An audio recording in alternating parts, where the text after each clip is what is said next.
So, welcome everybody to the South Florida Regional Planning Council.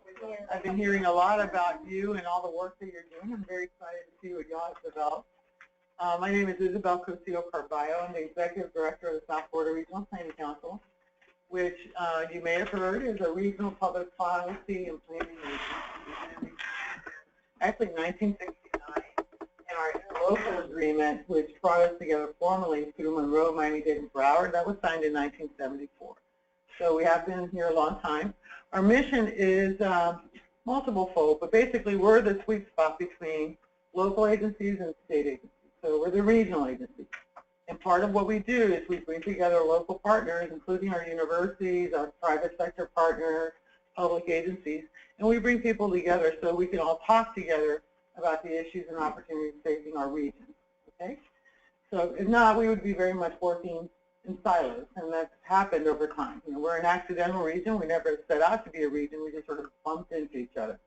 And so, you know, now it's important that we're all working together because what happens in one county impacts the other, and all of you, especially because you're all young people and you have a future ahead. So that's very important.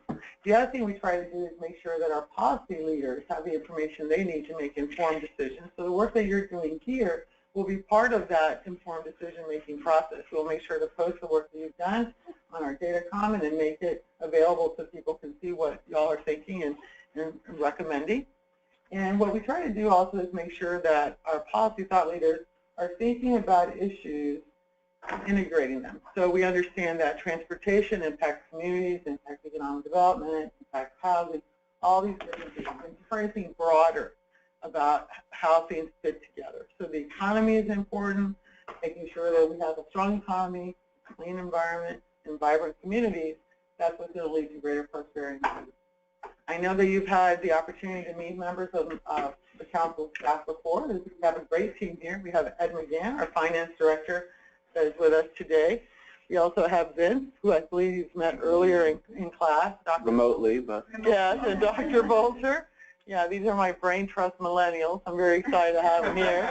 And no, you don't understand. I mean, the median age here has to drop, okay? So, and then, of course, you're very fortunate today to have Ms. Shakira Brown here with us. She is a dynamo and well-respected leader in our region. She's the director of the South Florida Community Development Coalition, which I will let Shakira tell you more about that. But this is a woman to know. Liberty, no, but it's true. It's very true. It's true. And so Elaine Black sends her apologies. She very much wanted to be here. Maybe there's an opportunity for her to visit with all of you in the future. She is the director of the Liberty City Trust, and she is dynamic, has been working in Liberty City and with partners across the region for, oh, she might hit me, more than 2 decades. So, so there you go. So I think it'd be helpful if, at least it'd be helpful to me, if all of you would introduce yourselves so I know who you are, where you're from, and how we move forward. Does that sound all right, Dr. Nanafai? Sure, absolutely. All right. Hi, thank you for having us. We're very excited to be here. My name is Lilia Silveria. I'm a second-year PhD student, part-time student, and I'm also Executive Director of Finance at FIU. Oh, wonderful. Excellent. Hi, I'm Evelyn Tramo. I'm also second-year part-time PhD student. I work full-time for City of Sunny Isles Beach as the Cultural and Community Services Department Manager. Oh, that's great. One of our staff members lives in Sunny Isles. She's not here today. I'll let her know we know. We have connections. Good evening. My name is Ana Maria Diman. I'm also a second-year PhD student, international student. I come from Romania. Nice. Very nice. Hi, I'm Patrice Keithsay, second-year PhD student. I've worked with Shakira. Oh, so you know before, she's a rock star. Yes, you know she it. is. Yeah, absolutely. Very happy to be here. Testimonial right there. Thank you for having me. You're most welcome. Yeah, hi. Good evening. I'm Pallavi, and I'm also an international student in the second year of my PhD program. My interest is in non-profit and community development. Very good. Thank you. Good evening. I'm Kevin Forward. I'm a second-year master's student. I'm studying recreation and sports management, and I work for my job as a recreation specialist. Oh, great. Good evening. I'm delighted to be here. My name is Sean Benain, Lorenzo Benain. You can call me Lorenzo or Lolo. I'm a second-year PhD student. And I've been looking into performance information education, so part of our presentation is on education tonight. So I look forward to getting some feedback. Excellent. I'm going to stay seated. Hi. All right. Hi, my name is Yvette. I'm actually graduating this semester with my master's. I work at FIU as business analyst for academic advising technology. My name is Crystal. I am also in my last semester as a master's student for public administration, and I work for one of the colleges at FIU. Wonderful. I'm Jose Mata, but I go by Jam, and also second-year PhD student. And my focus is really going to be on humanitarian assistance, post-disaster issues, especially as it relates to the military. That's perfect. Would any of you like to say anything? We're good to go. It's showtime. Shakiri, I think it would be good if they all have your business card. didn't bring enough business cards. I'm so sorry. That's all right. Just really briefly, because this is really not even about me today. This is about the final presentations. But as Isabel mentioned, my name is Shakiria Brown. I'm the Executive Director for the South Florida Community Development Coalition. And we're a nonprofit membership organization focused on expanding affordable housing and economic opportunity in Miami-Dade County. So our basically 3 areas that we work in includes building capacity of nonprofits, as well as the community development sector, policy research and advocacy, as well as working to facilitate partnerships. And prior to accepting this role or being in this role for the last 2 years, I used to administer federal and state grant programs for several cities in Broward County for 11 years or so. So this was just kind of a shift into getting more involved in policy work. So thank you for the invitation, and looking forward to hearing the presentations today and learning something new. Great. But let me just rephrase what we've been doing here. Because this is all of what you're seeing is a product of the class, which is for class, which is titled Local Economic Development. I teach in the Public Administration Department. Most of you know this. Also benefit everybody.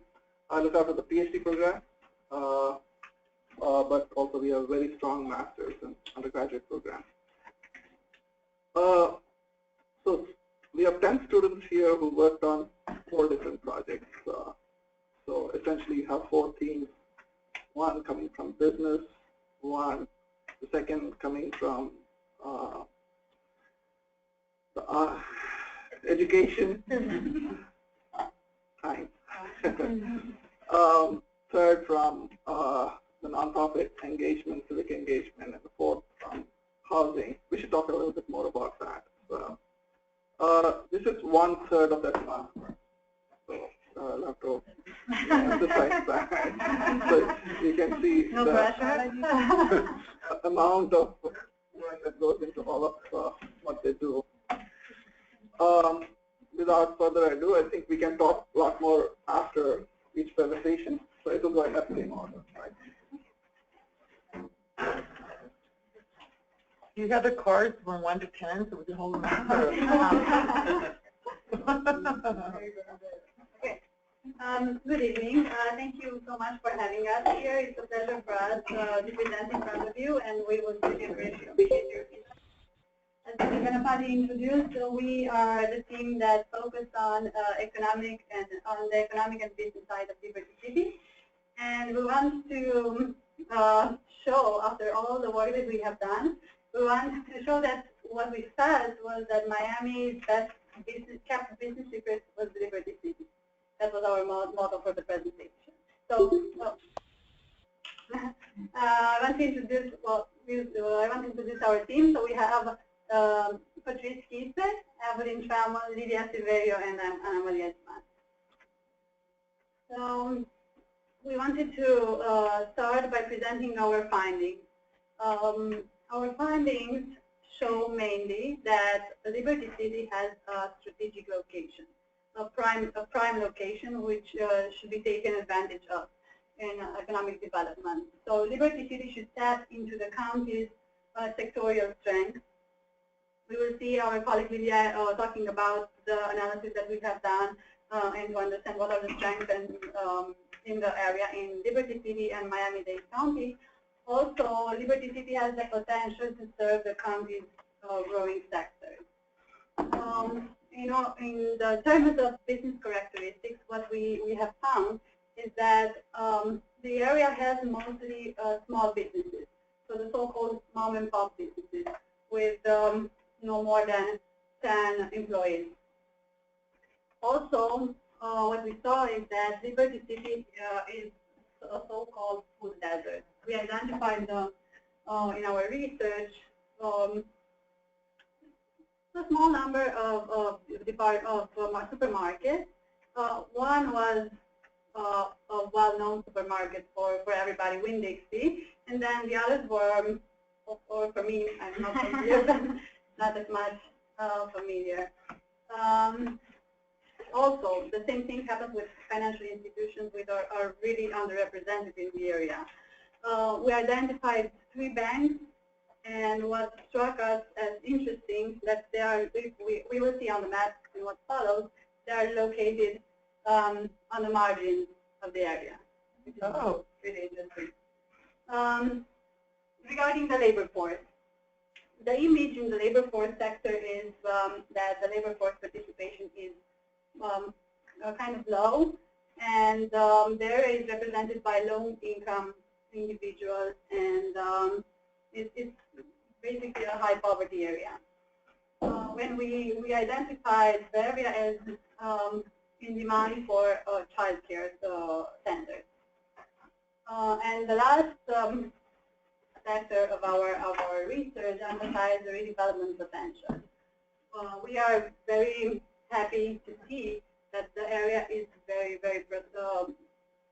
is prone to economic development. So it has a lot of strengths that can be tackled on to develop the area. So it is part of an enterprise empowerment zone.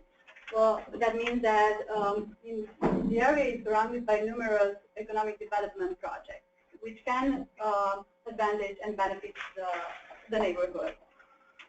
The land use. The land use is mainly residential.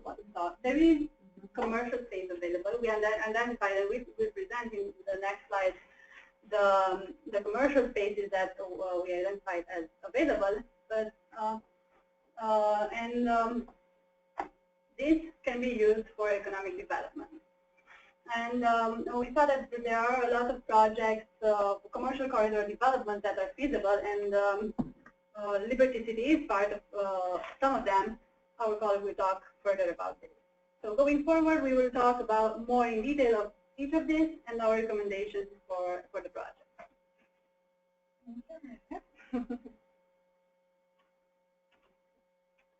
So following up again, my name is Lilia, and this slide essentially tackles on the location aspect. As Ganapati mentioned, this class is about the overall local economic development and policy recommendations. And one of the things that we learned is that, as Alexander Garvin put, that there's really no formula that will guarantee a desirable private market reaction in response to a public action. So even if you do establish policies or incentives for outside entities to come here, there have to be certain ingredients for a project or a location, in this case, to be successful, or a city. And what we have found is that Liberty City has definitely one of those ingredients, which is location, location, location. As you can see, it's close, it borders really with I-95, which is one of the main interstate highways in the country. Wynwood, which is an emerging, used to be an inner city, but no longer, and we all know about that now.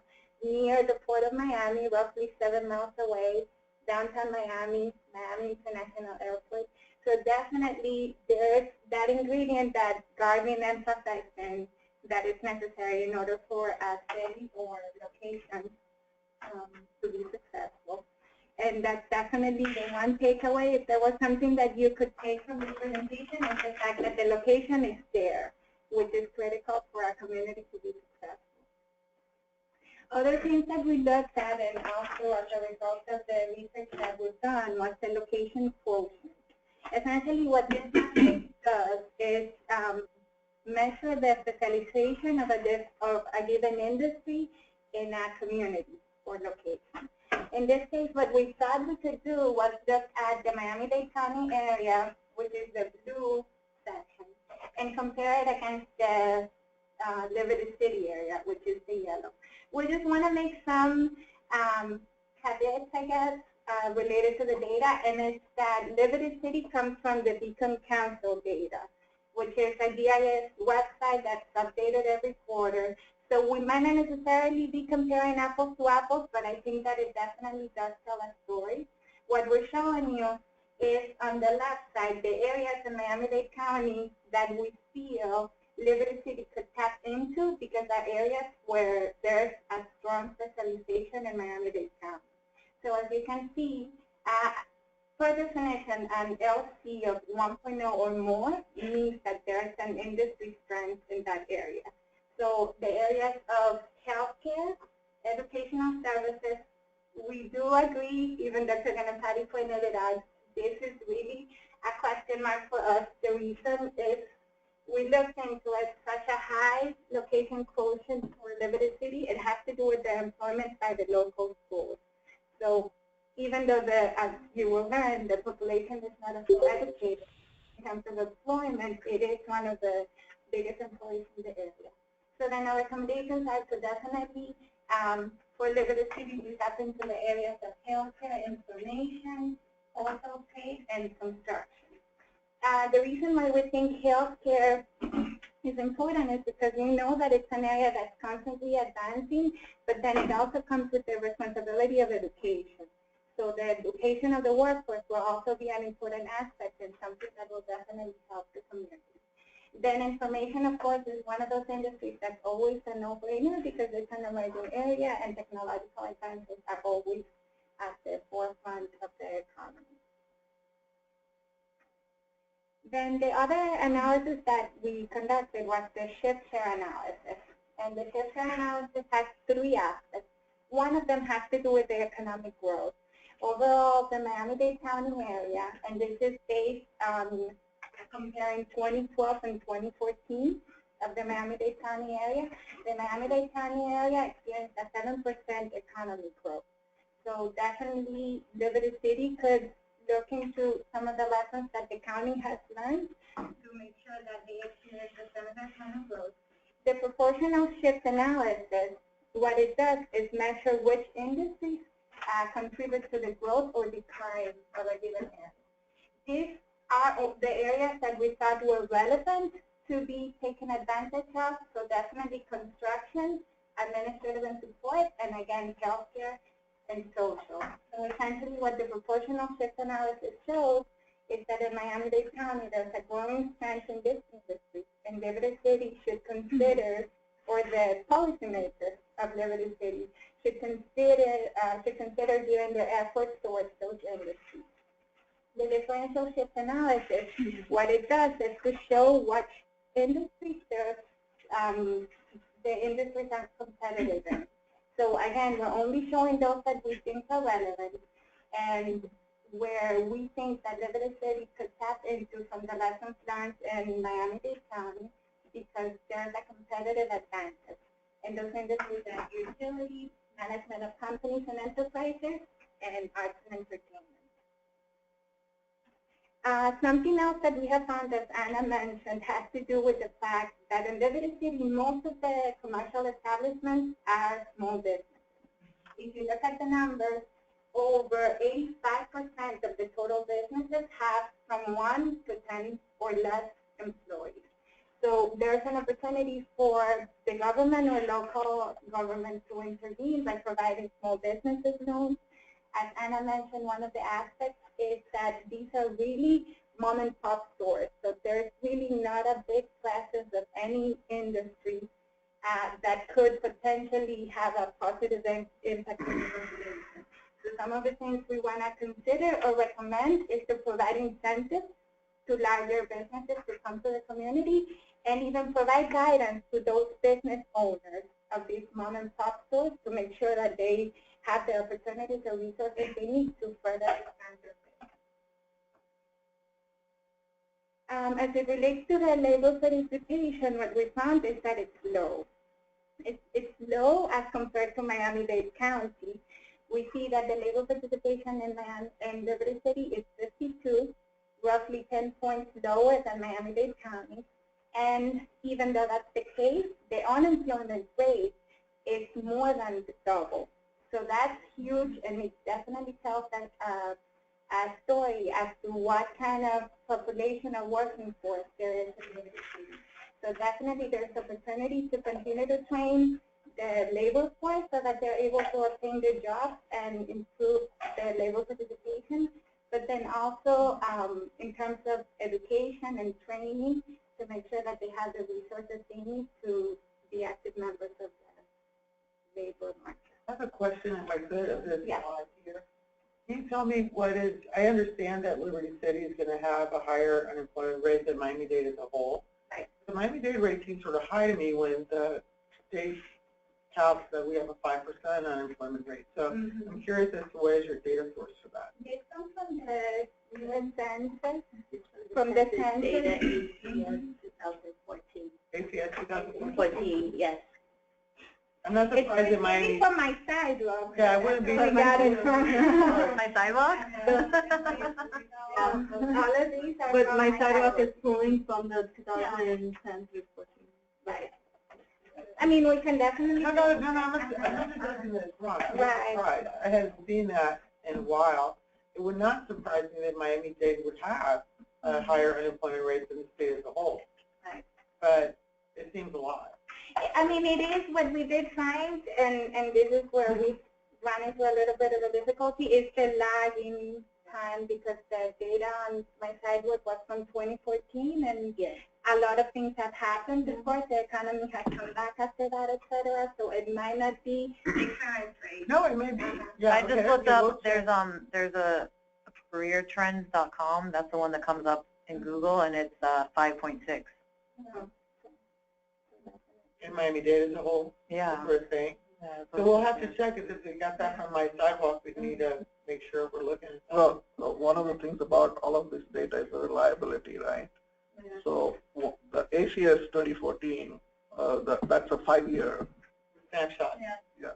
So that's a lot more reliable than some of the private sources. Private sources, of course, it definitely could have improved. This is 2014. Right. It would have improved over. Yeah. But like if we were to look at this as a snapshot as in 2014, it definitely tells a big story that even though the labor participation force rate is lower by 10 points, the unemployment rate is still twice as much as what it was back then. Right. It's the relative figures that make a lot of the difference. Sorry to interrupt. No, thank you. Okay, so now this can be a little bit less technical. So as we mentioned before, Liberty City, it is a food desert, and what a food desert is, it basically means that people's choices about what to eat, they're severely limited by the, by the options available to them.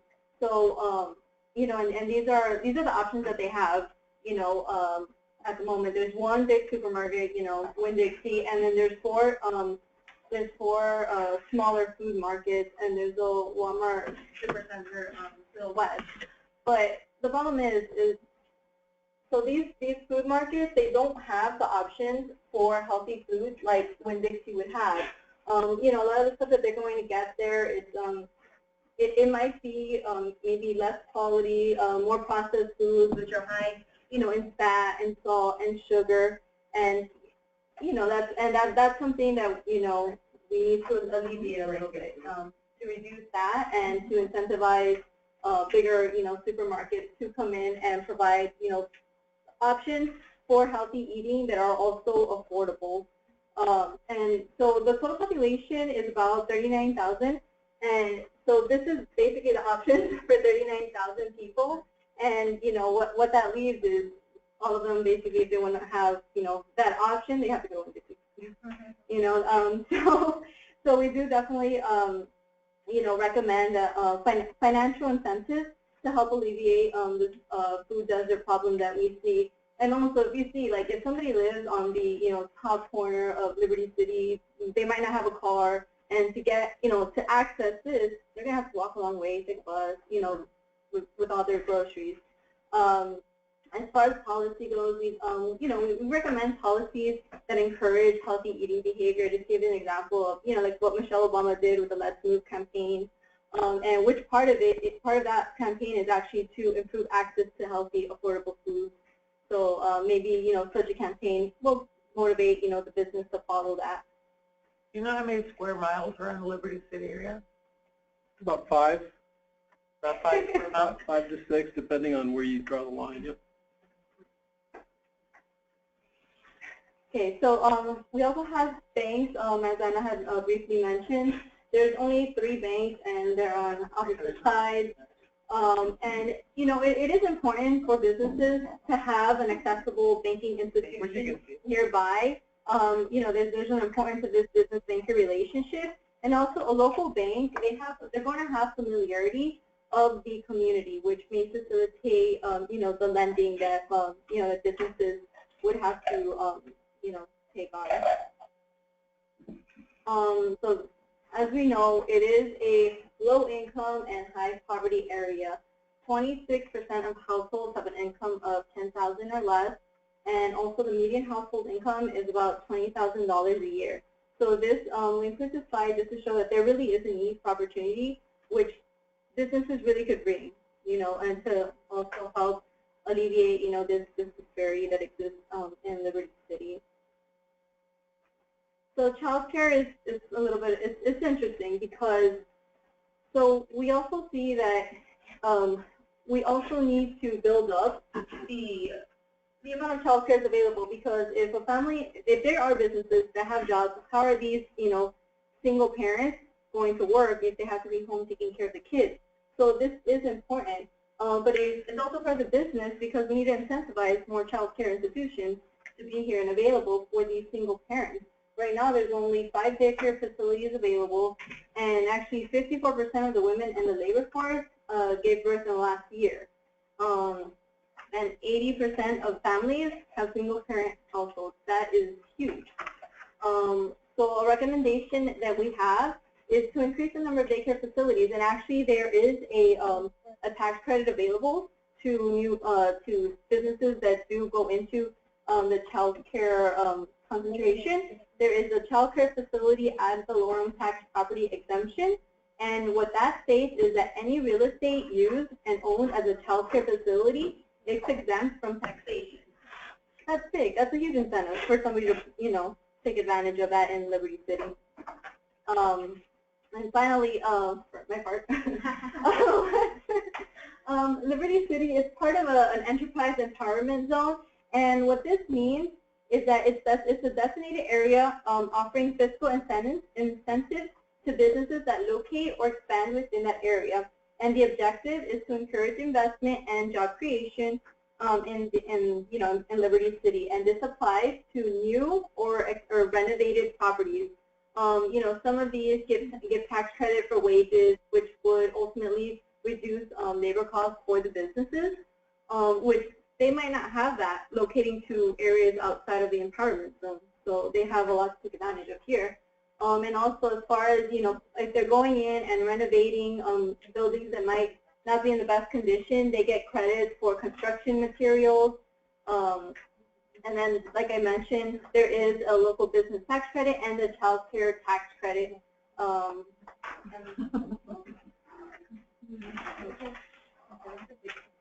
And continue with the commercial advantages that are available.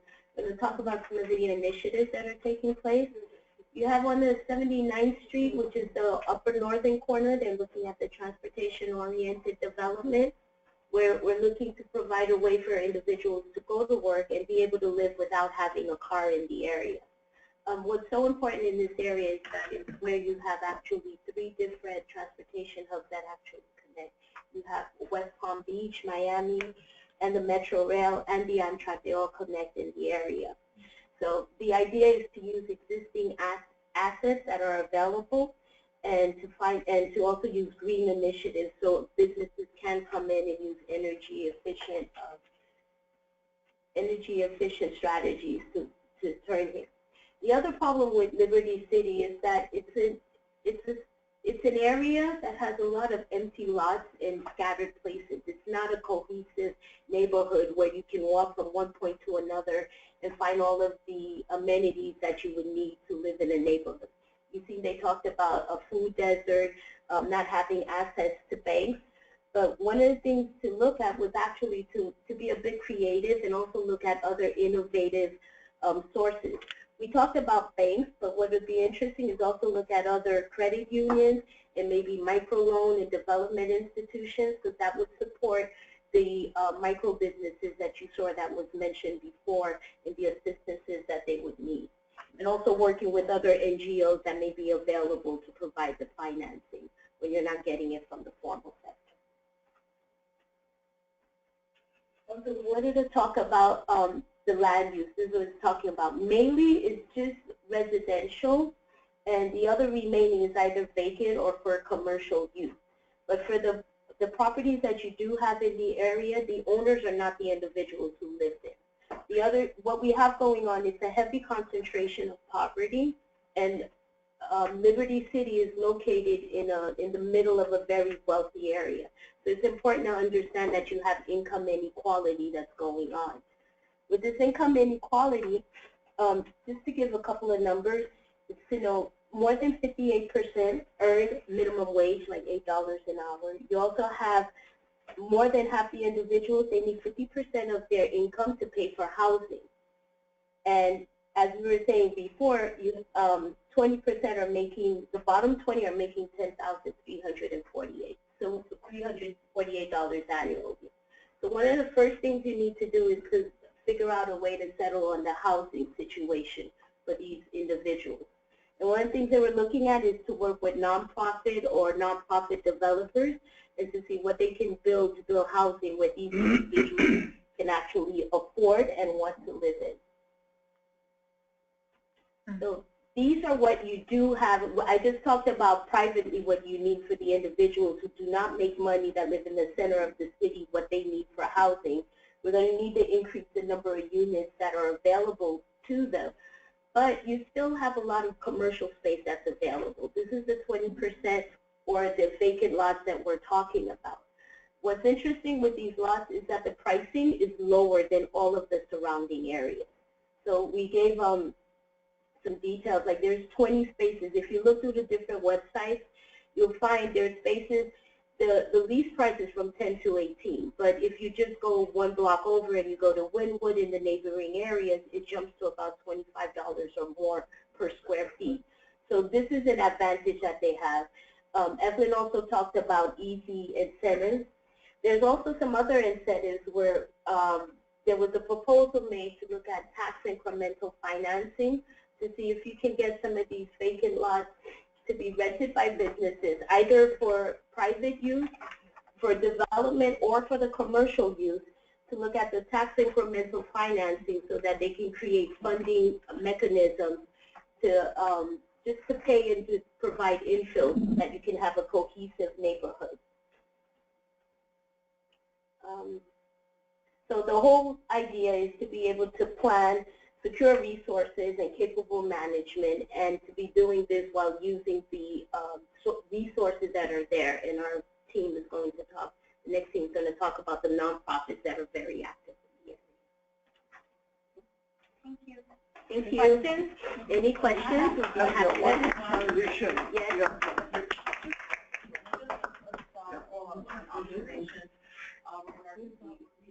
On the enterprise zone, so that program actually, to my knowledge, expired in December 2015.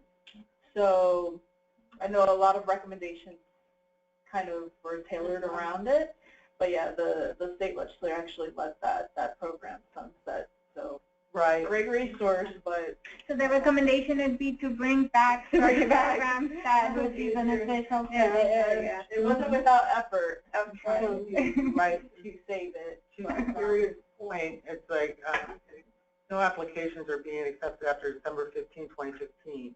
December 31st, 2015. Some of the things are in place, but only for a little while longer. But I think the larger point is that anytime that you're working with something that is a designation or something that is created statutorily, you need to make sure that you're double checking to make sure that the statute hasn't been changed, the program hasn't expired, that the benefits are the same.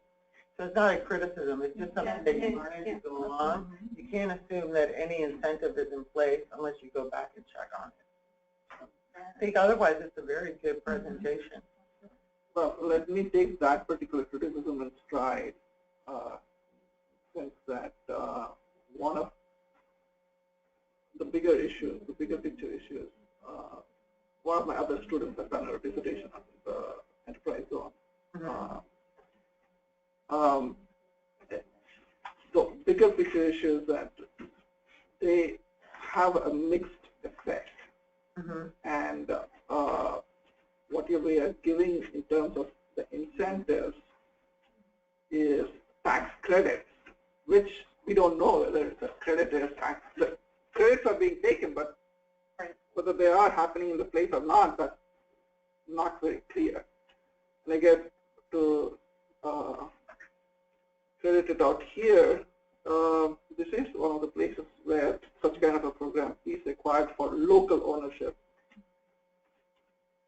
Also, honestly, just a really good observation in terms of linking, particularly the point about the daycare centers. Like that, people tend to not even really think about, you know, in order for someone to be able to improve themselves or go to school or the daycare, the child care is so essential. And so I think the quality of it too, right? So something called self-daycare.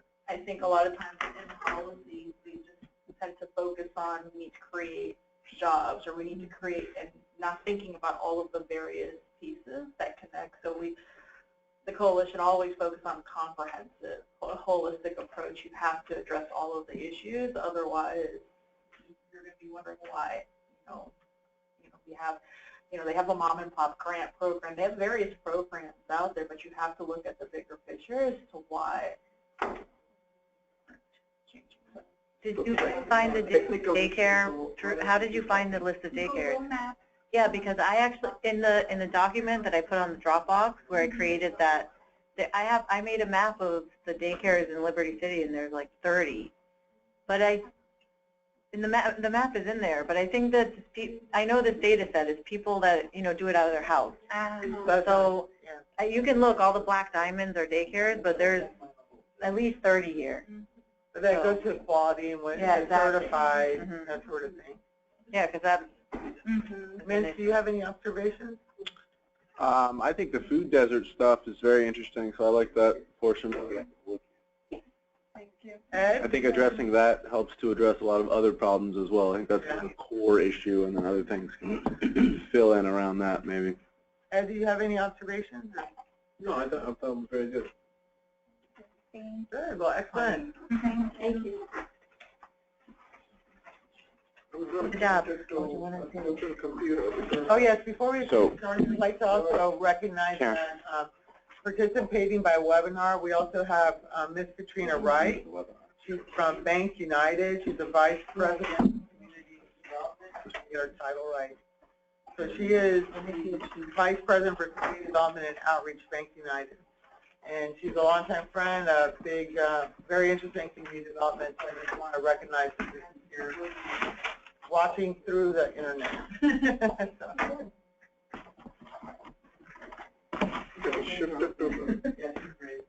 Oh no. Hold on. I think to put the font.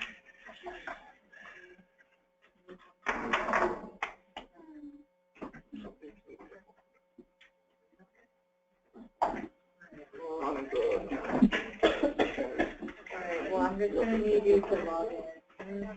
Let's go into your computer.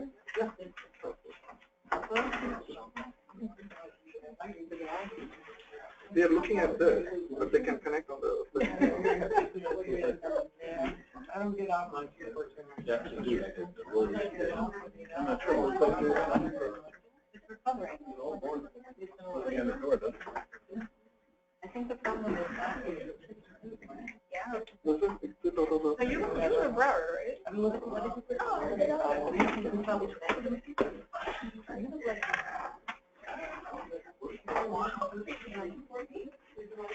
No, we don't get that. Now it's restart.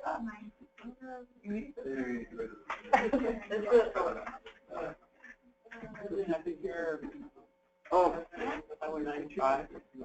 21 years. Go ahead, try to do it. I'm gonna see if I can make.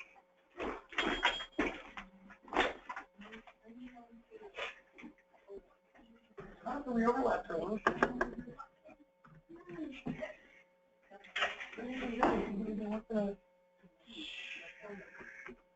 Maybe we'll change pace and you guys go first. I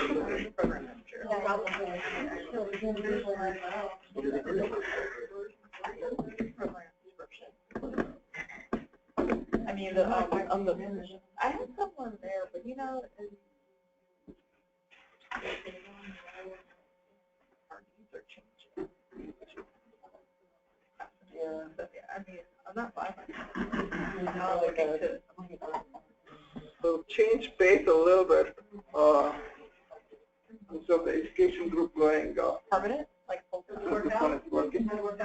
Oh, this is the other one. The third group. The problem is that we need to log into the webinar to share the screen. No, this is still your company. Okay. Yeah. But for the third one. Everything is okay. Oh, so we switch. Really do need,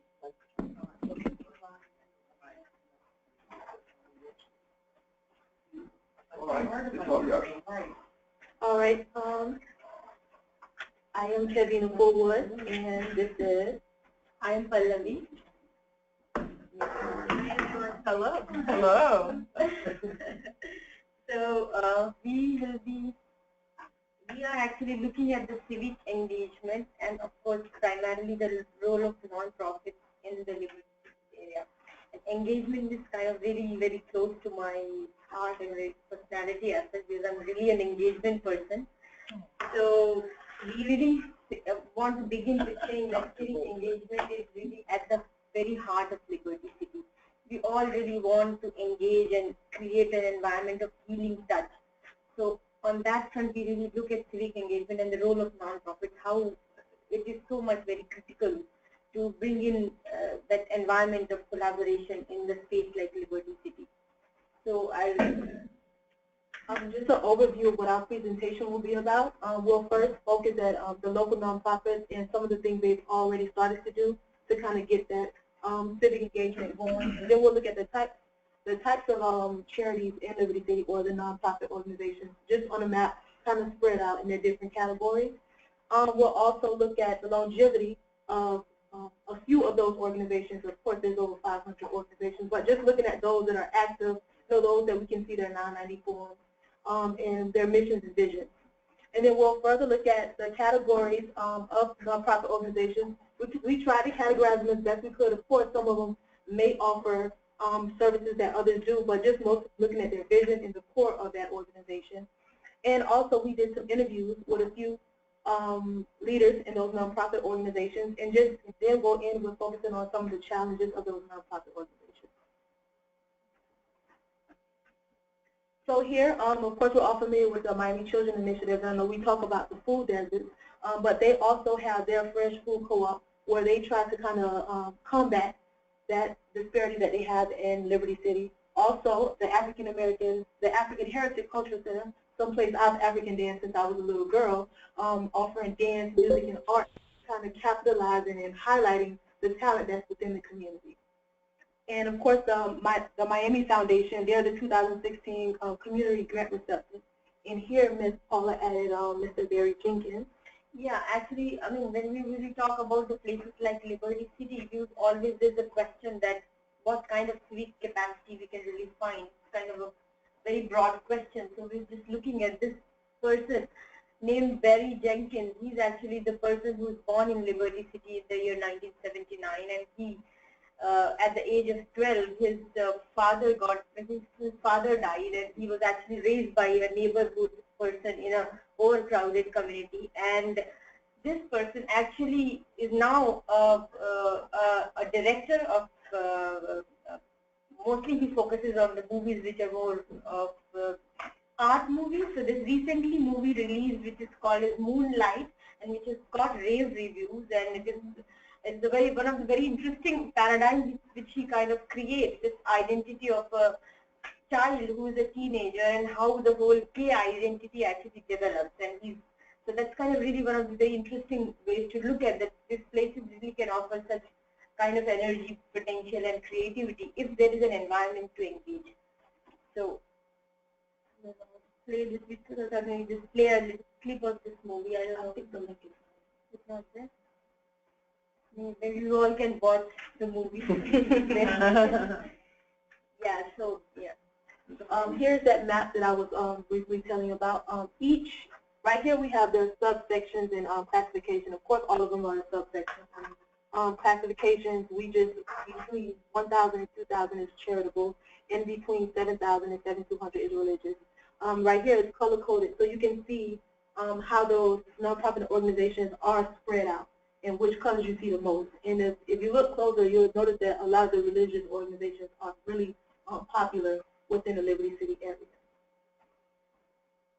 Yeah, and one of the key organizations which are centered, which have been really doing a very good work in the Liberty City, like TechOlC and Miami Children's Initiative. They're really been very active and work is really visible in them. So moving forward, we looked at the data from National Charitable Statistics. So we found almost around 500 plus organizations which were kind of in and around Liberty City area. So to narrow it down further, we kind of started looking at the zip codes of Liberty City, and then we shortlisted some 130 organizations which are working in the Liberty City area.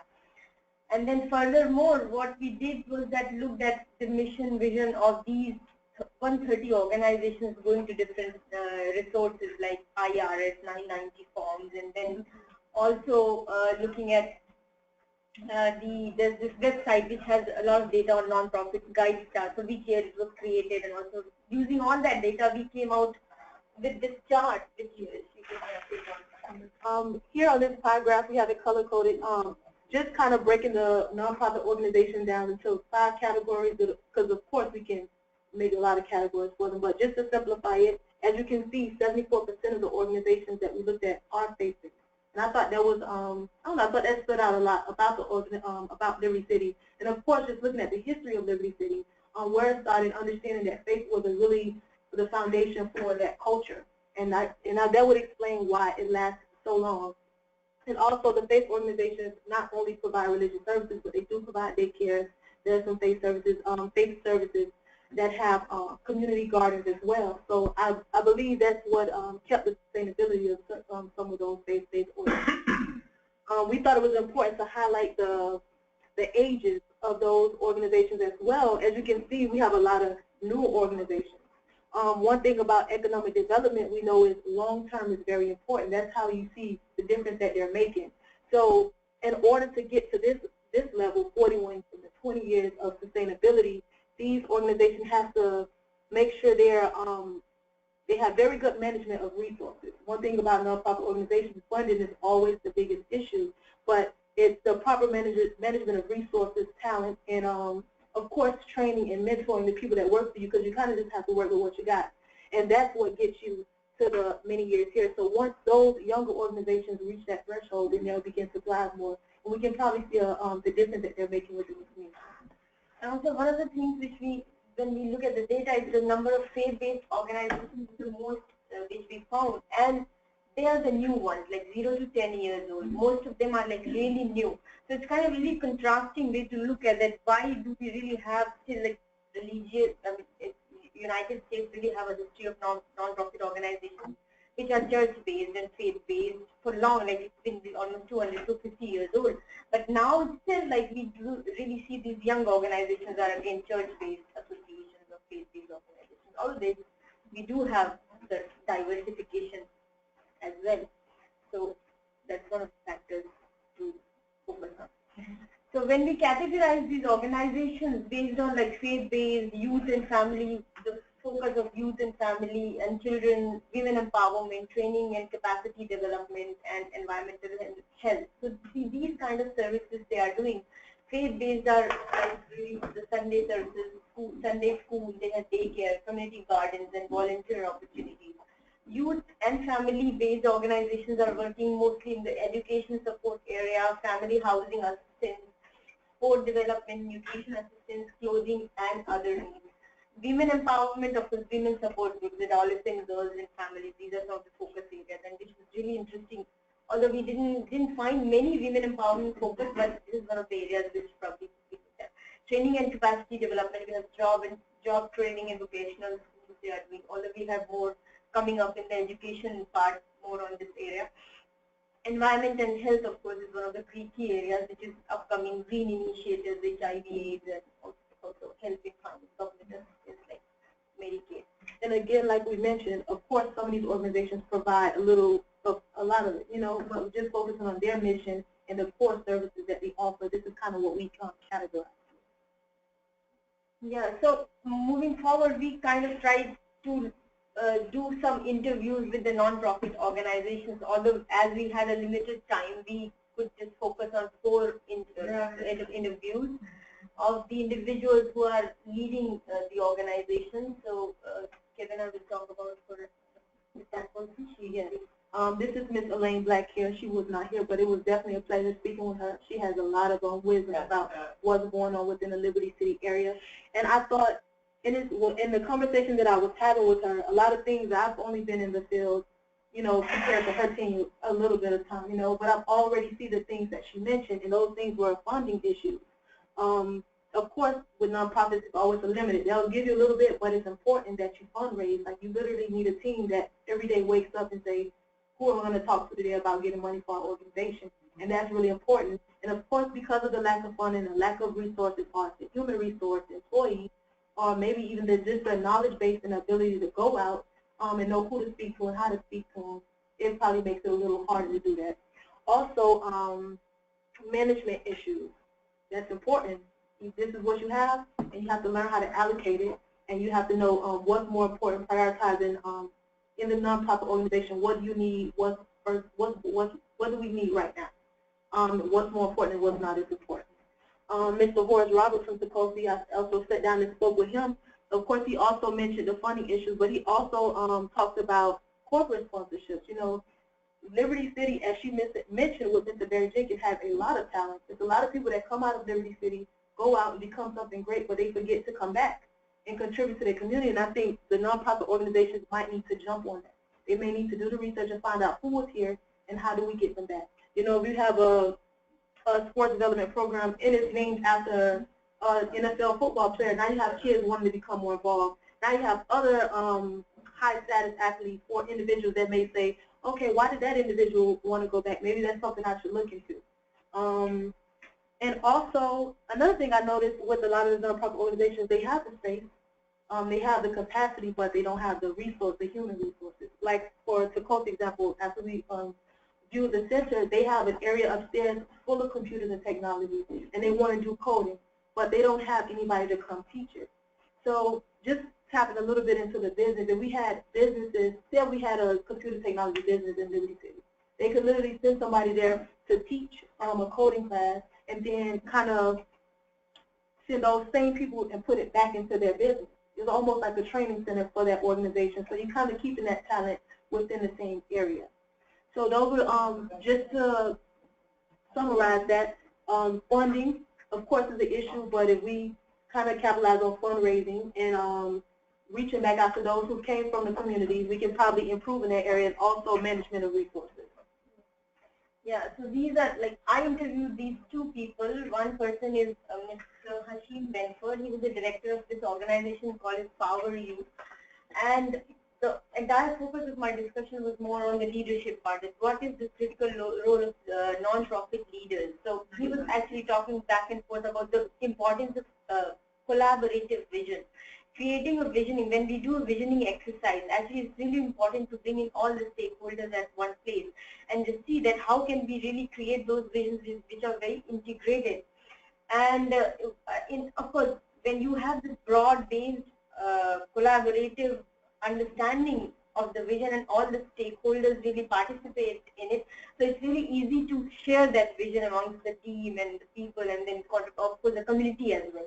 So it's not only the leaders of non-profits or the organizations like South Florida Regional Council really need to do the visioning process. Also, we need the community for participation in the visioning process. That was one of the very critical areas that she was talking about. Also, of course, as usual, as she's talking about the challenges on securing resources is one of the critical challenge for every non-profit. Whoever you talk to, they will always say that funding is a big issue. So that's what he was also talking about. And one of the very interesting which he said is that most of these government agencies, they're kind of really, when it comes to non-profit organizations or the community representation, it's kind of more of a tokenism. It's not the real involvement and integration that when we talk about engagement. So it's really an engagement which really needs to come at the platform, and the real process of collaboration should be there. So that's what he was talking about in terms of leadership and his role as an individual who's leading this organization, the challenges to engage these various stakeholders in the process. I also briefly spoke to the Ms. Gina Ha. She's the Family Leadership Director of Catalyst Miami, and her focus is mostly on the leadership capacity building programs which she has been conducting in the places like Liberty City. So what she was talking was mostly on that these programs make participants, and this knowledge and skill development is really an important area, and we really need to do a lot with these kind of communities to encourage civic capacity and all of that. But one of the interesting aspects which she was talking about is that when we are doing these programs in these communities, if there is a government representative who is also participating with us, so we really get a buy-in of the community. We get these people really on board, and there is a lot of embracing which really is in the process, and which really oftentimes is missed. So these are some of the very intriguing perspectives which we got from them, although it was kind of a very brief interview, so there's a lot to explore and dig into the work of non-profits and the community itself. So that's so the recommendation part, it's really a lot of challenge for non-profits. This third sector space is really having a lot of challenge. And in the times today when we see this whole paradigm of service, creating the culture of service in organizations, then the role of non-profits is really key. So the part which really is important, which I see, is that the leadership among the non-profit sector, efforts to develop leaders who can envision a robust community development strategy and mobilize resources. So you have this visioning process, you have these people, and then how do you strategize? The strategy part, integrating vision and strategy is really important. So of course, it goes to the implementation, resources, and all of those things really come into place. But I would really recommend that this has to be a very engaging community visioning strategy which needs to be there. Because I was reading this community, the South Florida Regional Council has this comprehensive economic development strategy.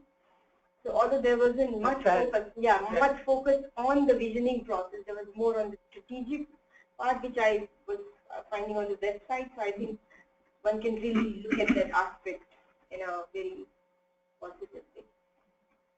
And just kind of piggybacking on the leadership, management, and talent retention, again about funding and resources, sometimes these organizations can't afford to have master's students come in, people with education that's a little more familiar or have a better understanding of what it takes to run these programs.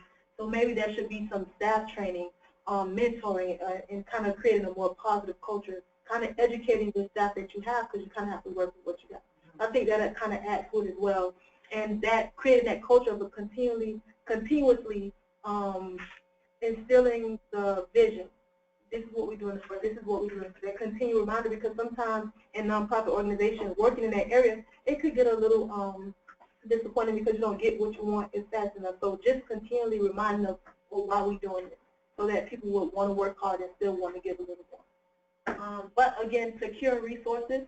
Of course, limited, as we said before, there are limited government funding, so that's limited resources. And an increase in fundraising initiatives and sponsorship can add to those resources. Over here, engaging the government, private, and knowledge sectors. that kind of reminds me of the fact that there are so many faith-based organizations. I know that Miami Children Initiative works with a lot of faith-based organizations, but I think more collaboration with them can probably increase the effectiveness of the nonprofit organizations. Maybe we don't need as many, but if we can kind of bring in the newer organizations, if we all have the same vision, why not work together? You know, more resources, the more people working together, the more shared vision, the more resources we have. So I think that can also be a way that we can see the nonprofit organizations becoming more effective in the Liberty City area. Also, one of the things is like when we do the visioning process itself, we can always define in the vision itself the role of government, private, and knowledge, because it's a collaborative era and they cannot really sustain yet. And just adding a little bit more with government, getting them more involved and more educated on what these nonprofit organizations need. Thank you.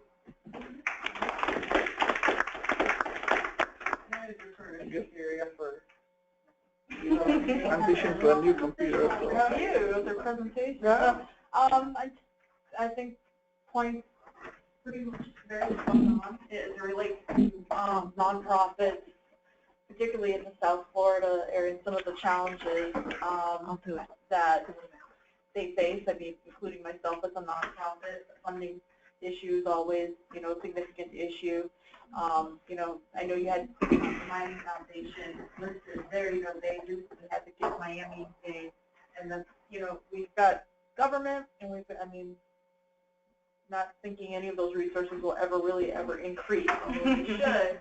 But we also have to cultivate that culture of giving here that doesn't really exist like in some places. So, you know, the fact that, you know, the Miami Foundation can move forward and raise, you know, sponsor Give Miami Day and raise over $9 million in 24 hours, it starts to raise the awareness of the role of nonprofits, but it's essential. The other part, the collaboration is key. I smile because when you said some of them are small, they need to work together. And I think it makes so much sense, but it is so difficult. You know, within the coalition, one of the biggest things that we work on is really creating that environment of trust, because that is one of the things that really stands in the way of many of the nonprofits working together. There's the trust and the fighting over scarce resources. I was going to say they compete for them. So, whereas, as you indicated, if you come together, you know, funders oftentimes they want to see that collaboration. They don't want to fund 10 people to do the same thing on the same block. Right. And so that's a lot of the issues that we face here. But you know, all the organizations that you interviewed, I know well. I do a lot of work with Catalyst, so I just think all of your observations were really spot on in terms of just some of the challenges as well as opportunities for nonprofits. I just want to add to it. Actually, I'm interested in doing some work on the nonprofit leadership as my research part of my PhD dissertation. That's what I'm planning to do, and then look at, of course, this whole paradigm of vision and service leadership and the culture, all of that. So that kind of. And I would add in that first column, I would actually specify governance, because you kind of have to separate out governance, the actual board of the, you know, because you have leadership internally, you have your ED, you have your staff, but you also need a strong board. And some of the most well-run boards, they have really strong leadership, it's strategic and vision. That's where the strategic and the visioning really should be happening, and then your staff can, you know, execute like the vision. But a lot of times we have boards that just really don't have the right composition to really move the organization forward. So you get stagnation, or like boards that just, you know, they're not, organizations that are not where they should be. And so that's a really big issue, is governance as well. That's an excellent point, and also that goes to the representation from the community, who brings that voice. I'm just curious, what has been your experience with churches? In terms of, if there is any, what the extent of their involvement for community development activities, mostly they're involved in the Sunday schools and so forth. Well, I But mean, there's a lot more opportunity. there's some faith-based like community development. I mean, CDC's not as much as there used to be.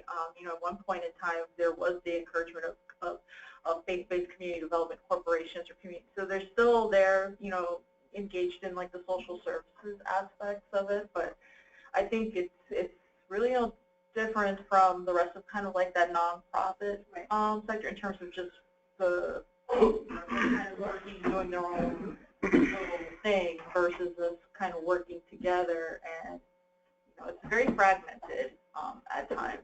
So where it just seems as an outsider observing, it just seems that it would make sense for folks to.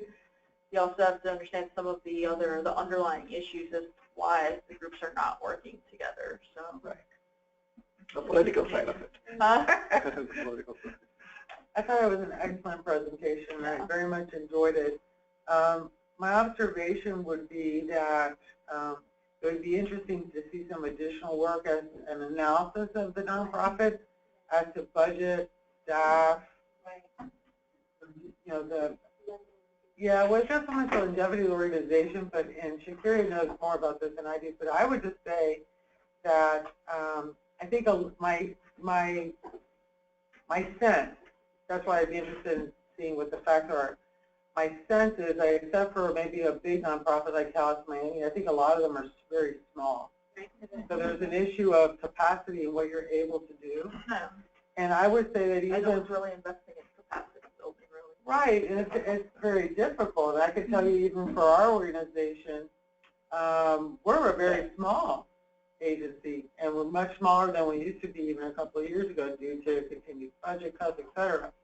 So for us, it's a challenge to also find new talent, also to make sure that we're providing the training and the team building and all those types of things. I'm trying to work on doing those things along with members of my team, but it's not real easy. So I would think for a nonprofit organization that'd even be more challenging.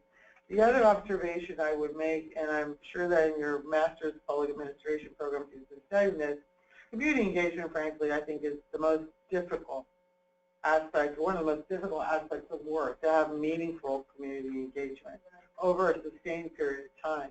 And as you study the Arnstein's ladder, you know, there's different levels. There's tokenism that you have at the beginning, but then there's also how far are you able and willing to turn over decision-making to the community, which is like the ultimate expression of it. And you know, so I would just say I would not be too harsh as people try to undertake community engagement activities that's meaningful, because it is very, very challenging. And again, you might have something to add along that line. I would also just observe that government agencies, even big ones, sometimes are limited in staff. Like when you're talking about a commission staff or something, you might have a handful of people that are stretched very thin.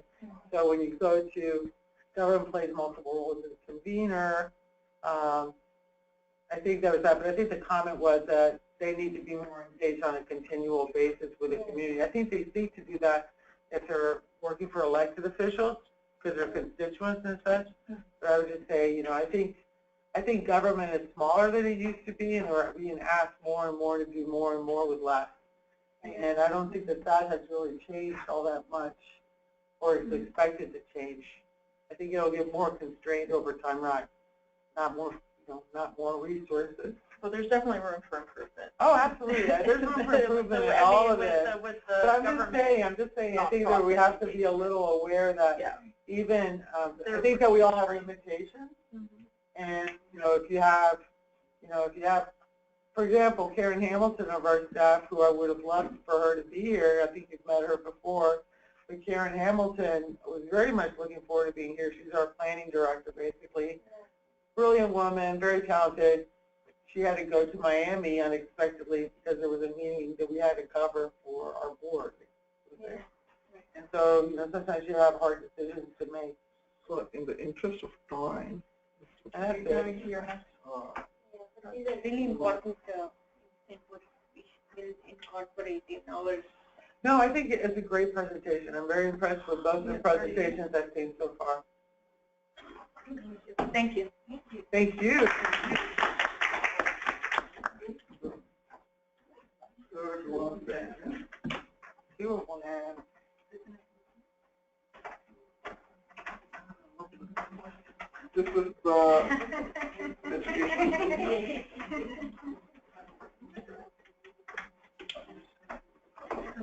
We're actually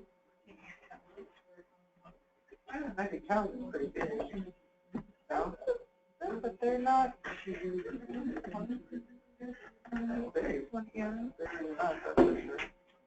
We're doing this one. Well, it's like that's a development program and we're working on it. All guys. Performance, like everyone has like a report. No, actually, I have a performance challenge that like take it out of the. Yeah, there you go. It's still going to be a long. Oh, how nice. There you go. Would you like to present? Yeah, we're doing it locally. Yeah, I'll forward you some mail. It's all yours. Yeah, show me the. Yeah. Hello, everybody. So our presentation was on education in Liberty City, and particularly we decided to focus on secondary education, so high school, and as well as continuing education for adults primarily. My name is Crystal Lean. This is Lorenzo Lolo Benin, and yeah, Cordova, yeah, aka Lolo. So our first information are the main findings that we got from the research that we did on education.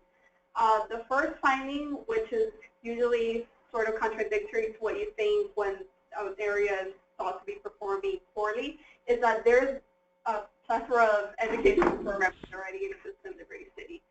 The issue that we did run into is that there's not a lot of integration and data about how these programs are actually impacting, whether they're directly impacting any outcomes that has to do with education. I mean, our nonprofit team members or class members already presented on all the different small organizations that deal with a lot of things. A lot of them deal with education. So our second finding was that although graduation rates have increased for the area high schools, and dropout rates have also decreased, students are graduating unprepared for higher education. And the final finding that we found is that a high percent of the adult population does not finish high school, which also correlates with the high unemployment rates as well as the poverty rates that exist within Liberty City. Okay.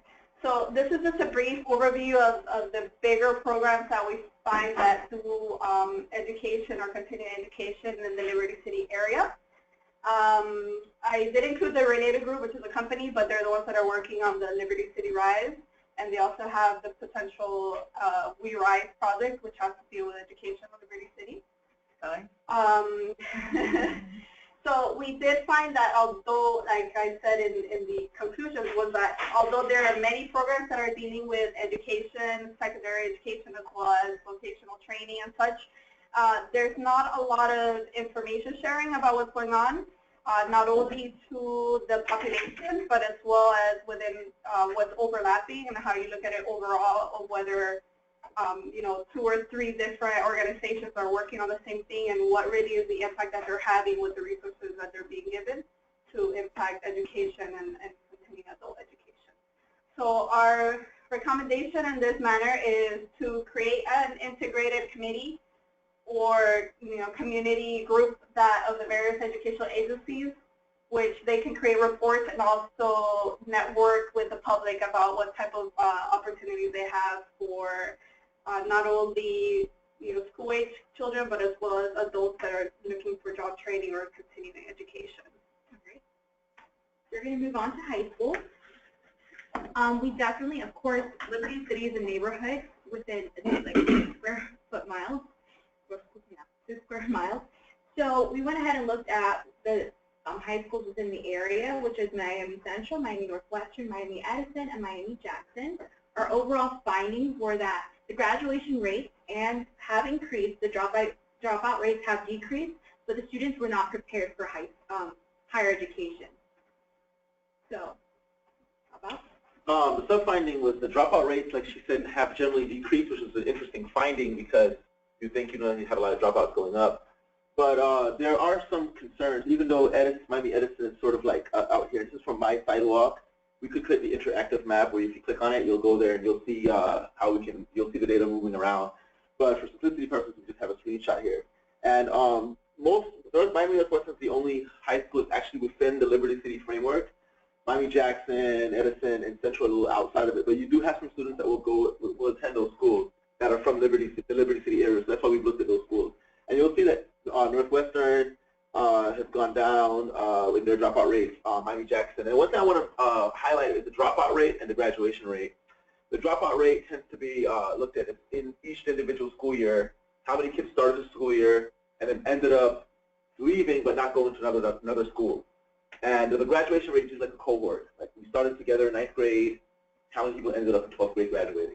So a lot of times people get confused and think they're related to each other. And the dropout rate, even though it's like 1% or 3%, you're looking at it sounds like a small number. This is amounting to about 200 to 300 students every year just simply not finishing school and just not going anywhere.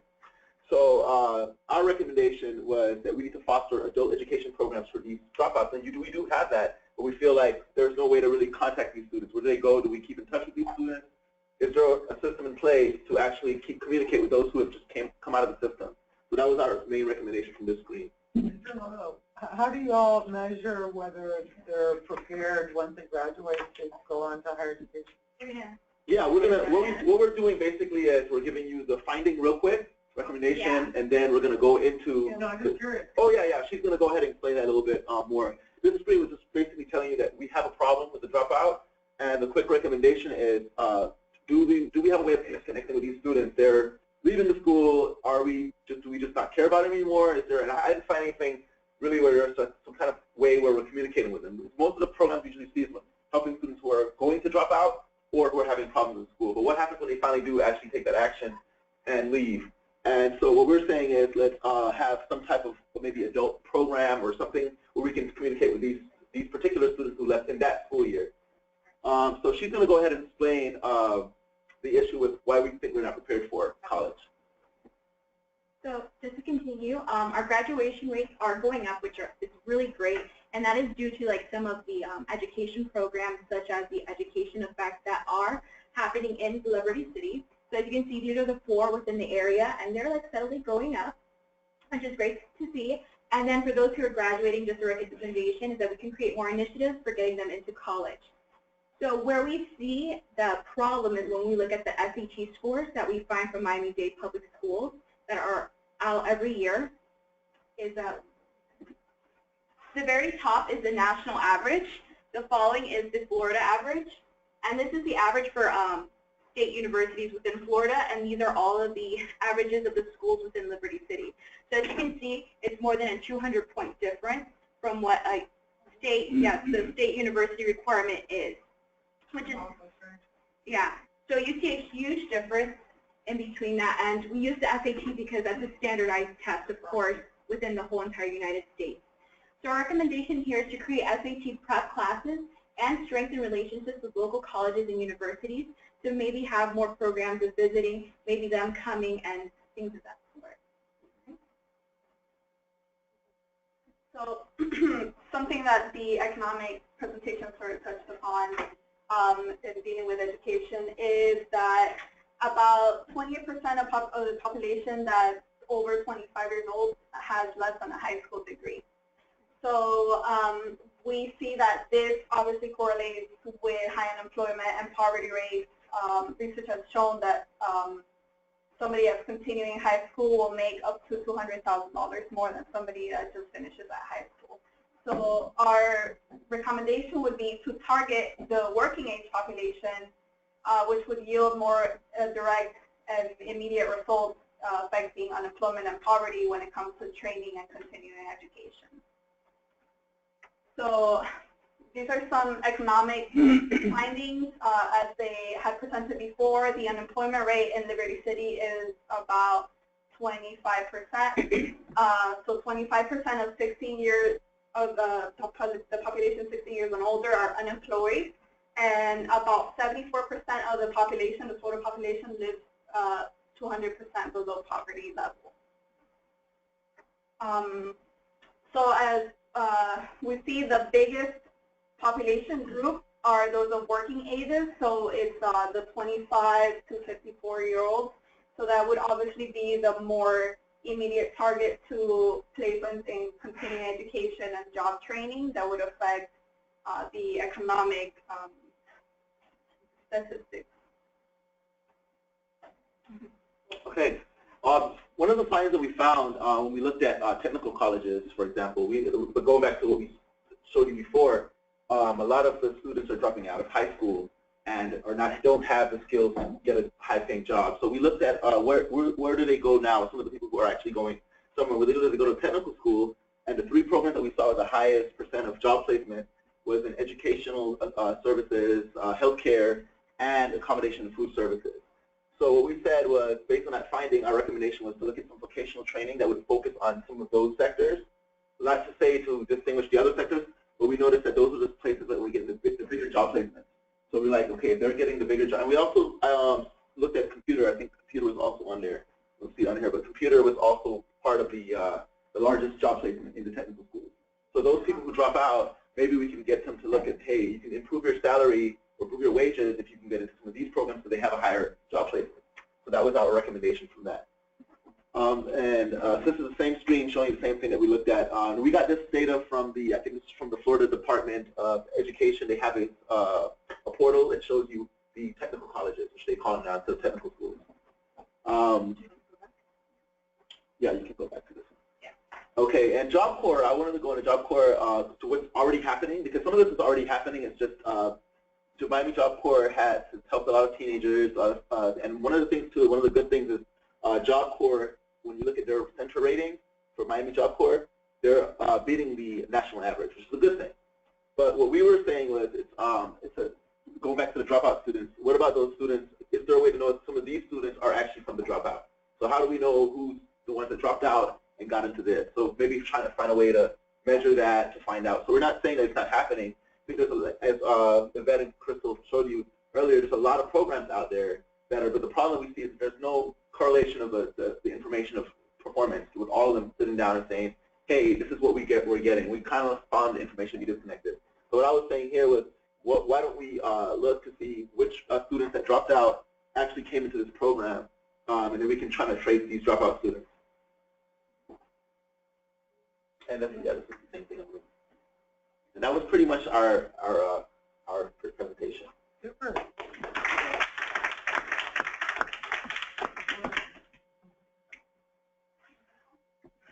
Hey, I just think it was great. I really don't have anything to add. So what do you think about the dropout connect thing? Like how to trace these dropouts? I can't remember the exact term. There's a report that was created for by Policy when we were undergoing the HUD Sustainable Communities Program. And I talked about the large proportion of the population that's not in school and not employed. And I think that's sort of it's really interesting. I'm very intrigued by that whole idea that y'all raised about what exactly is happening to them, where are they, how do we know where they are, how do we track them? And I'm sure the information is there. It's just that, like, so many students end up in maybe a technical program. So maybe asking them, like, were you in school within the last 5 years? Did you finish high school? And finding out, I mean, a lot of people do finish high school. But what we're noticing is there's still a lot, 250 students every year not finishing high school. Where are these students going? Are they going back to a GED program? So it'd be good to, like, kind of track them. I think it really underscores the importance of vocational programs. Because, you know, we're all raised, like, at least I was raised with the whole idea, you got to go to college and stuff like that. But frankly, it's not for everybody.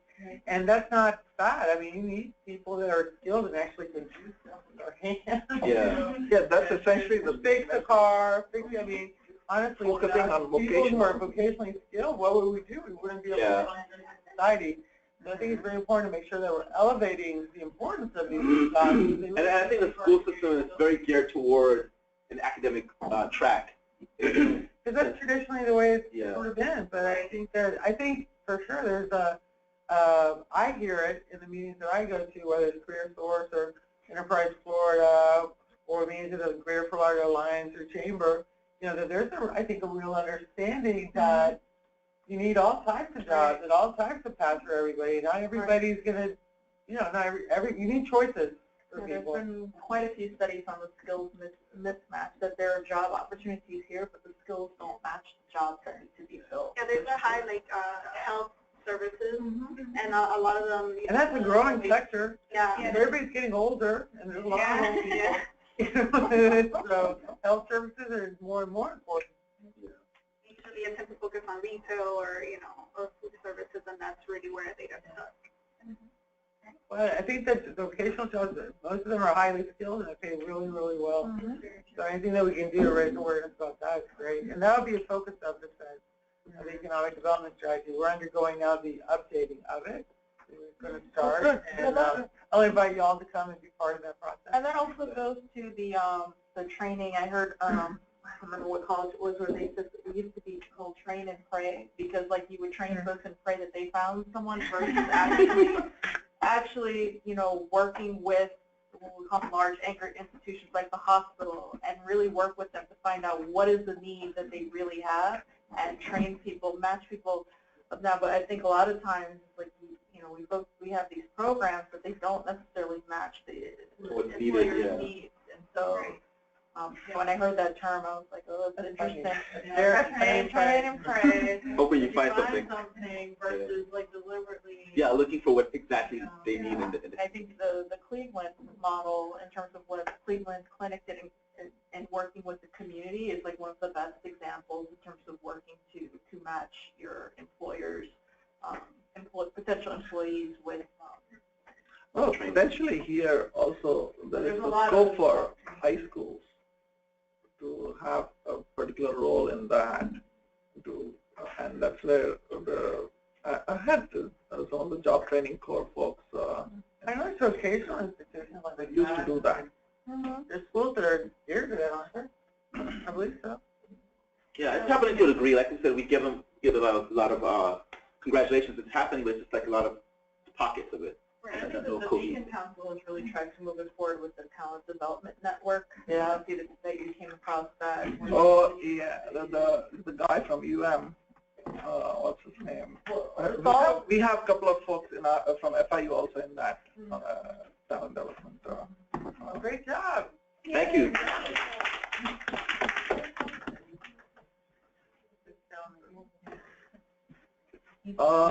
Last but not the least, Jam. So hopefully I'm talking about something that you're thinking about, which is maybe going home. But so I'm going to be covering housing and also covering a little bit on the crime issue. And again, going from my sidewalk, you all know the history of the pork and beans and this area of Liberty City that began in 1937. It was actually the first project ever, public housing project in the United States. Yeah. What we did find is that 97% of the people who live there are burdened in their housing costs, which is something that's over 35%. Next slide. But when that project was created, Go back. it was never intended to be permanent housing for the residents. It was a very middle-class project, taking people that had been displaced from, I think, the Overtown There was black community. And that project, and I don't even like to use the word project, that community at that time really was sort of a starter community where people would come, they would live, and they would leave. Yeah, that's absolutely right. It changed very much. And it brings up a lot of issues in terms that you talked about through the other presentations about trust. I mean, this story has almost been written over and over again from Brickell, moving people temporarily to a better place, and it falls through. So another initiative that's happening here, and hopefully we'll see a change, but yeah, you're right. This was to relieve overcrowding in Colored Town, today's during the time of segregation. Displacement. Yeah, and then when segregation ends, you have this exodus of a portion of the population that's productive, and we end up with this. Next, for whatever reason, everybody's interested in how many square miles. So there it is, 1.4 square miles. But what you really see the character here is it's a very unique place. We have a very young population, but yet very maybe underemployed, undereducated, and things like that. What I tried to do is do a comparison. My number is a little bit different, a little bit in terms of unemployment. It was around 20%. But the point here is you see the stark difference. I mean, you're living blocks away, and you have a stark difference in both unemployment and median income and things like that. Predominantly, it's a minority neighborhood. Where it says white, you can also add the word other. Next. So we looked at the entire housing area. We found housing that goes as far back as 1930s. 53% of the housing was built before 1960. So you really do have a housing stock that is aging, and something that really should be thinking about in terms of how to maintain it and develop it and preserve it. There's also a significant portion that are vacant, and that's where some of my other members are talking about, dilapidated areas and abandoned areas. And 32% are owner-occupied. Next. So this is where the housing rental situation is, and how everyone is overburdened in terms of their housing. And it's not necessarily because the rents are so high, but it's just that the income is so low. However, people who do have don't have a mortgage, obviously, are doing a lot better. Next. So here, this is an overlay of, I'm sure you're aware, in 2015, the City of Miami Police installed a system called ShotSpotter. You guys heard about it? Yeah. And what was interesting about that is that up until this point, they were tracking crime based on calls. And when the results came out that were 800% off, they thought, well, the system is off. The truth of it is that crime is beyond rampant. People were not even calling 911. And so these were some of the quotes that we found where people, by 7 o'clock at night, if you didn't have what you had, you stayed home. People were not calling the police. In Liberty City, people were very reluctant to even participate and talk. So you do have a severe crime issue. Next. If you want to know which day of the week bullets are being expended the most, for whatever reason, it's a Thursday. You would think it's a Friday, but not to make light of something, but it's a severe, intense area where you have a lot of violence. And of course, that's going to have secondary effects in terms of education and employment and your future and hope and things along those lines. Next. This is the project that was just awarded to just lost your name. Right, Related. It's Related. It's a very good project. From what we saw of it, it really addressed a lot of the issues in terms of preschool, daycare, education, changing it to a mixed-use kind of situation, providing health care and things like that. It doesn't really address Lincoln Fields, which seems to be one of the areas where a lot of crime is going on between Lincoln Square and Lincoln Fields. So the concern is what's going to happen as we redevelop this area. How likely will this sort of be something that undermines the project when you have middle class income families maybe not choosing to move into these units? Next. I also looked at transportation. About 30% don't have access to a vehicle. And what I try to give you here is what they do resort to, everything from a taxi to a bike to carpooling and metro rail. But here you basically see the bus routes. So it is very well covered. East, west, express routes. You've got even a loop, an intercity loop neighborhood, sort of a trolley, and then these are the stations for the metro rails. So it's got certainly a lot of access to it. Next slide. So really, in summary, for us, the project for the Related group really seems to be addressing a lot of things. When they talk about the food desert, if they're bringing in a 40,000 square foot grocery store, when they're talking about housing, they're doing that. Part of the project requires that when they do the construction, that they employ residents from the area. So it'll be hopefully an area that creates a lot of jobs. And the other one, as far as our recommendations, is the issue of crime control. As they start going through the phases and moving one phase to the next phase, are we really looking at transporting problems into a different area? You know, what the process will be for moving people and sort of screening the issues related to crime. And I think that's it. Yep.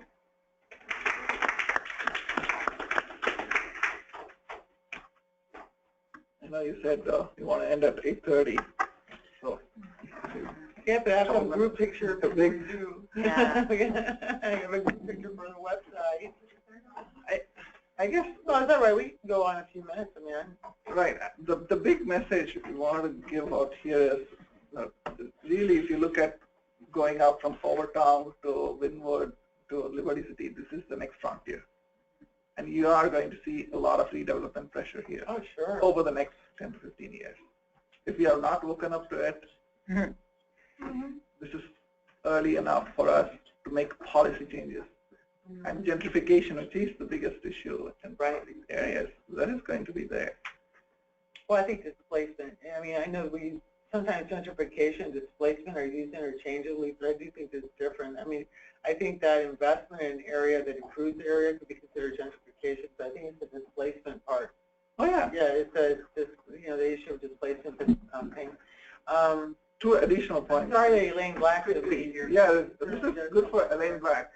Two big points I want to make before, I think one of them, we made it in various groups. 80% of these are single family, single head of household. Headed households. And 75% of that is single mom. Think about that for a moment. Yeah, that means. That's huge. Yeah, and over 50% of this is over 1960. Yeah, before 1960. This is getting to a lot of redevelopment potential. You are going to have the single moms being displaced. Another phenomenon is the older the housing, the more stable and economically better off that neighborhood is. So it was actually the opposite. More established. Very established, more caring about what's going on.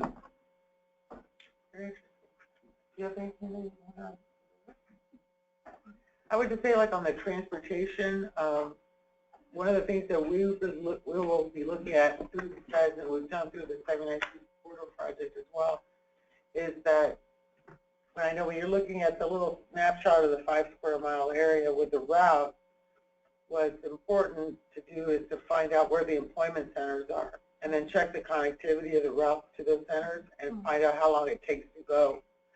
Because not many people are able to spend 2 or 3 hours on a bus getting to a job and then making that same route back. Yeah, we did look at that, and the average is between 30 to 45 minutes for them to commute. To an employment center. To wherever they're working. I mean, the commute times for people who live in Liberty City was about maybe 45 minutes, 35 to 45 minutes. Also, in the transportation orientation development, that's one of the things they wanted to look at. They shorten the time. And to the corridor, and then they have to look at that. Sounds great. Yeah, I've done some interviews in Liberty City, and it seems like the biggest issue is with the buses is that they're not coming often enough. It's like a schedule, or they don't keep their schedule. Yeah. And then they have those like bus depots that they used to play chess. Like they were telling me the stories, and now they're like old. And did you guys see any of those? They're kind of gotten. They're smelly now. And I drove around just to see what they were talking about, and I did see it was crazy. I mean, I can share with you guys the pictures I took, but it's this big new beautiful gated high-rise next to these dilapidated buildings. So it's different to look at it on a map and look at the data versus talking to people and driving around, for sure.